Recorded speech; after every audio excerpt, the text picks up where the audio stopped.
Bellampalli bar association అధ్యక్షులుగా గెలుపొందిన advocate చెప్పా మనోహర్ కాంగ్రెస్ నాయకులపై ఘాటైన వ్యాఖ్యలు చేశారు. చరిత్రలో ఎన్నడూ చూడని రాజకీయాలు ఈ 2024 బార్ అసోసియేషన్ ఎన్నికల్లో జరిగాయన్నారు. ఇది సాధారణ ఎన్నికలు కావని, రాజకీయ జోక్యం చేయాల్సిన అవసరం కాంగ్రెస్ నాయకులకు ఎందుకు వచ్చిందని కాంగ్రెస్ పార్టీ నాయకులను హెచ్చరించారు. బార్ అసోసియేషన్ ఎలక్షన్లలో ఈ రోజు వరకు కూడా మరి ఎక్కడ కూడా రాజకీయాలు ఎంటర్ కాలేదు. ఇప్పటి వరకు కొన్ని సంవత్సరాలుగా బార్ అసోసియేషన్ ఎలక్షన్ జరుగుతున్నాయి. మరి ఇన్ని సంవత్సరాలు జరుగుతున్న ఎలక్షన్లలో మరి ఏ ఒక్క రాజకీయ పార్టీ నాయకుడు కూడా ఇన్వాల్వ్ అయ్యి తన వ్యక్తి ఓటేయమని చెప్పి చెప్పడం కానీ, ప్రలోభాలకు గురి చేయడం కానీ జరగలేదు.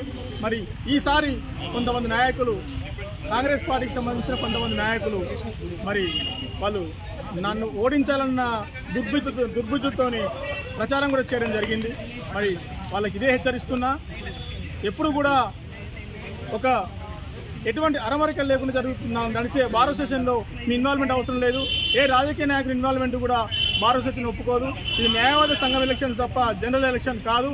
మరి ఇప్పటికైనా మీరు బుద్ధి తెచ్చుకోవాలి. మీకు కుట్ల రాజకీయాలు మార్చుకోవాలని చెప్తున్నా. మార్చుకోలేని పక్షాన మరి ప్రజాక్షేత్రంలో మీకు కూడా బుద్ధి చెప్పే పరిస్థితులు వస్తాయి. అటువంటి పరిస్థితులు కూడా మీరు ఎదుర్కోవాల్సి వస్తుందని చెప్పేసి మిమ్మల్ని హెచ్చరిస్తున్నారు.